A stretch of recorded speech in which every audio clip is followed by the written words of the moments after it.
अगर जो लोग विदेश में या शहर में रहते हैं और किसी कारण गांव नहीं जा पाएंगे तो उनकी जमीनों का क्या होगा।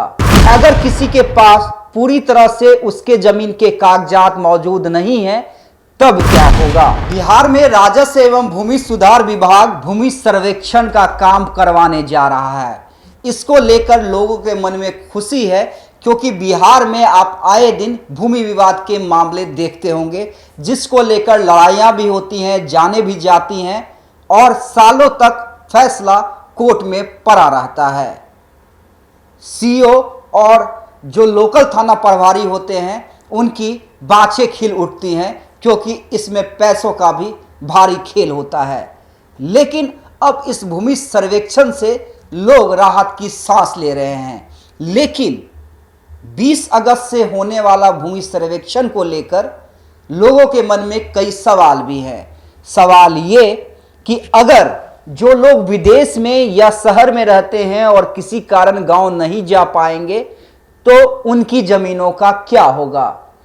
अगर किसी की जमीन दादा यानी पुश्तैनी है और उसके नाम पे नहीं हुई है तब क्या होगा। अगर किसी के पास पूरी तरह से उसके जमीन के कागजात मौजूद नहीं है तब क्या होगा। अगर हमारी जमीन पर किसी ने कब्जा कर लिया है और गलत कागजात दिखला रहा है तब क्या होगा।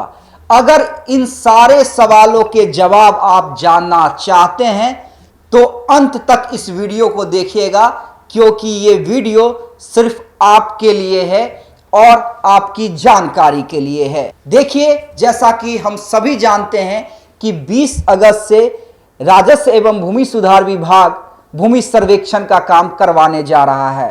इसके पीछे सरकार की क्या मंशा है, पहले आप मंत्री दिलीप जायसवाल का यह बयान का जवाब सुनिए जो कि दिलीप जायसवाल ने हमारी ब्रांड एम्बेसडर बबीता मिश्रा जी के साथ इंटरव्यू में साझा किया था। भूमि सुधार में जो अनियमितताएं दिखने को मिलती हैं, सीओ, डीसीएलआर, इन सब पर आप जो कार्रवाई कर रहे हैं ये कितना कारगर होगा। देखिए, मैं बताता हूँ, हमारा सर्वे का काम अंग्रेज के जमाने से आज तक सही तरीके से नहीं हो सका। अगर सर्वे अच्छे तरीके से हो जाता और पोर्टल पर अब कंप्यूटराइज सिस्टम आ गया है, अगर सभी जमीन का विस्तृत ब्यौरा आ जाता कि किस जमीन का मालिकाना हक कौन है। बहुत से स्टेट में ये हो चुका है, ऐसा नहीं है कि मैं बिहार में नया प्रयोग कर रहा हूं। तो आज जमीन का विवाद ही नहीं होता। 60% थाना में मामला जमीन के विवाद का ही होता है। कि अगर सही तरीके से आज सर्वे हो गया रहता और पोर्टल पर सभी लोगों का पारिवारिक बंटवारा भी आ जाता तो ये स्थिति पैदा नहीं होती। और इतने लंबे समय से आज तक सर्वे का काम पूरा नहीं हो पाया। मैंने जब कुर्सी संभाली उस समय आचार संहिता था। 2 महीना मैंने विभागीय तैयारी की और 9,000 करीब 10,000 9,888 यानी 10,000 विशेष सर्वे अमीन का मैंने बहाली किया। 3 महीने के प्रोसेस को मैंने ये पूरा किया और 3 महीने बाद हमने, आपने मीडिया में भी देखा होगा कि करीब 10,000 विशेष सर्वेक्षण अमीन, 80 सहायक बंदोबस्त पदाधिकारी, कानून गो और इस तरह के पद को जो कि सर्वे का काम करेंगे उनको मैंने नियुक्त किया।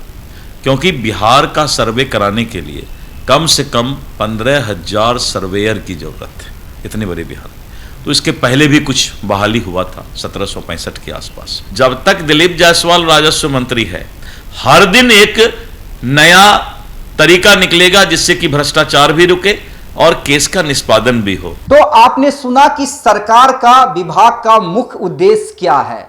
भूमि विवादों को रोकना, जो जमीन के लिए हत्याएं होती हैं उसे रोकना और भ्रष्टाचार को रोकना। लेकिन जैसा कि मैंने पहले ही बताया कि अगर आपके मन में जो सवाल हैं उसका जवाब हम बताने जा रहे हैं तो बड़े गौर से इस वीडियो को देखिएगा। प्रदेश के 45,000 से ज्यादा गांवों में जमीन का सर्वे होगा। जमीन पर बने मकान आदि की जानकारी आपको देनी होगी। इसके लिए विभाग ने और सरकार ने पूरी तैयारी कर ली है। सरकार ने 177 तरह की चीज़ों की एक लिस्ट बनाई है जिससे ज़मीन की पूरी जानकारी मिलेगी। ज़मीन सरकारी है या प्राइवेट, खेती योग्य है या बंजर, यह सब सर्वे में दर्ज होगा। बिहार में जो पिछली बार सर्वे हुआ था, जो रिविजनल सर्वे जिसे कहते हैं, उसे हुए करीब 50 साल से ज्यादा का समय हो गया। वो सभी जिलों में नहीं हो पाया था और उससे पहले जो बिहार के सभी जिलों का सर्वे मौजूद है वह लगभग 100 साल पहले हुआ था और उस समय से लेकर अब तक में बहुत सारी जमीनों का ट्रांसफर हुआ है। उसको नक्शे में किस तरीके से अपडेट करना है, कैसे खतियान को अपडेट करना है, उसको लेकर अभियान चलाया जा रहा है। देखिए, जमीन सर्वे का जो मुख्य उद्देश्य है वो है भूमि विवाद। जमीन के कई रिकॉर्ड अपडेट नहीं हैं। लैंड सर्वे सबका होना है, चाहे कोई उस पर बसा हुआ है, उससे कोई फर्क नहीं पड़ता। यह सर्वे बिहार के सभी गांवों में होगा। शहरी क्षेत्रों को छोड़कर जो ग्रामीण क्षेत्र हैं वहीं ये कराया जाना है। देखिए, ये जो सर्वे की प्रक्रिया है वो लगभग साल भर तक चलेगी। शुरुआती चरण में सरकार एक अधिसूचना जारी करती है। जिले में जो बंदोबस्त पदाधिकारी हैं उनकी ओर से हर गांव में उद्घोषणा की जाएगी। उद्घोषणा का मतलब है यह बताया जाता है कि इस गांव में सरकार सर्वेक्षण का काम शुरू कर रही है। ऐसे में सर्वे कर्मियों का यह अधिकार होगा कि वे आपकी जमीन पर आकर उसकी मापी कर सकते हैं। एक सवाल यह भी है कि क्या पदाधिकारी कागज मांगेंगे? बिल्कुल, पदाधिकारी कागज मांगेंगे।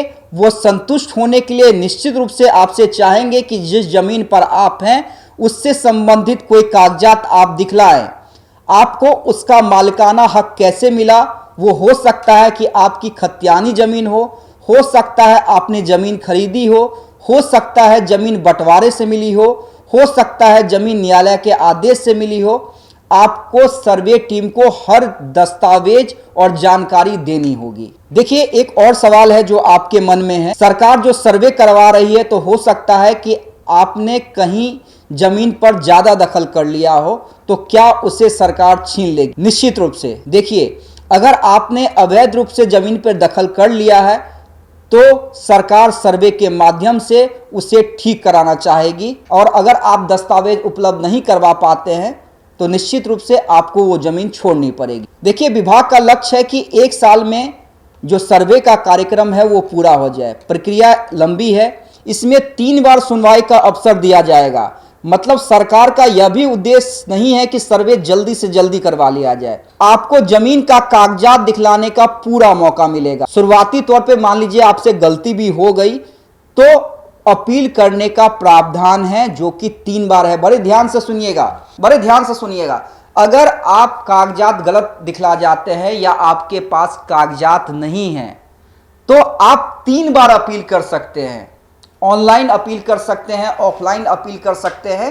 तो 3 बार तक आपके पास ये सुविधा रहेगी, इसलिए समय जो है साल भर का रखा गया है। सर्वे की टीम से अगर आप पहली बार, दूसरी बार या तीसरी बार असंतुष्ट हैं तो 3 बार इस तरह का मौका आपको दिया जाएगा और उसके बाद भी लगता है कि सर्वे टीम से कोई गलती हुई है तो आप सिविल कोर्ट या हाई कोर्ट मूव कर सकते हैं। देखिए, सबसे ज्यादा इंपॉर्टेंट है कि बाहर रहने वाले क्या करें। मान लीजिए, जैसा कि मैंने पहले ही कहा कि जो लोग गांव में मौजूद नहीं हैं, जो लोग शहर में हैं या जिसके दादा की जमीन है या पुश्तैनी जमीन है, जो विदेश में रहते हैं और वो भी चाहते हैं कि उनके जमीन पर सर्वेक्षण हो, वो क्या करे? बड़े ध्यान से सुनिएगा। देखिए, जिसकी जमीन जिसके नाम पर है उसी की रहेगी। आपको पहले बताना है कि आपकी जमीन कौन सी है, उसकी चौहद्दी क्या है, उसके बदले साक्ष्य सर्वे टीम को देने होंगे। ऑनलाइन भी आप दे सकते हैं। भारत के बाहर हो या बिहार के बाहर, कहीं से भी जमीन के कागजात को जमा किया जा सकता है। सर्वे टीम जो रिकॉर्ड बनाएगी उसे आप 6 महीने के बाद देख सकेंगे। उसे ड्राफ्ट पब्लिकेशन कहते हैं। ड्राफ्ट पब्लिकेशन के बाद अगर आपको लगता है कि आपकी जमीन तो किसी और के नाम पे दिखाई दे रही है तो आप ऑनलाइन भी क्लेम कर सकते हैं, जिसके बाद सुनवाई होगी। तो देखिए, हमने आपको छोटे से वीडियो में तमाम चीजें बताने की कोशिश की है। आपने राजस्व एवं भूमि सुधार मंत्री का बयान भी सुना कि विभाग क्यों चाहती है सर्वेक्षण हो। 1 साल तक की प्रक्रिया है। अगर आप बिहार से बाहर भी हैं तब भी आप ऑनलाइन दस्तावेज मौजूद करवा सकते हैं। सबसे इम्पोर्टेंट, अगर मान लीजिए आप जो कागजात उपलब्ध करवा रहे हैं और सर्वे टीम से अगर कोई गलती हो जाती है, आपको लगता है कि सर्वे टीम यहाँ पे गलत है, तो आप 3 बार आवेदन कर सकते हैं। और 3 बार आवेदन के बाद भी अगर आप सर्वे टीम से संतुष्ट नहीं हैं, तब सिविल कोर्ट या हाई कोर्ट आप मूव कर सकते हैं। तो देखिए, सरल प्रक्रिया है, इसे समझने की जरूरत है। सबसे ज़्यादा इंपॉर्टेंट, राजस्व एवं भूमि सुधार विभाग जो है ये चाहती है कि जो बिहार में भूमि विवाद, देखिए सबसे ज़्यादा भूमि विवाद के मसले जो हैं वो सरकार के सामने आते हैं, विभाग के सामने आते हैं। और देखिए इसी कारण जो भ्रष्टाचार है वो पूरे सिस्टम में व्याप्त, गरीब लोग परेशान होते हैं और यही विभाग चाहती है कि गरीब लोग परेशान ना हो, इसलिए ये सर्वेक्षण का काम किया जा रहा है।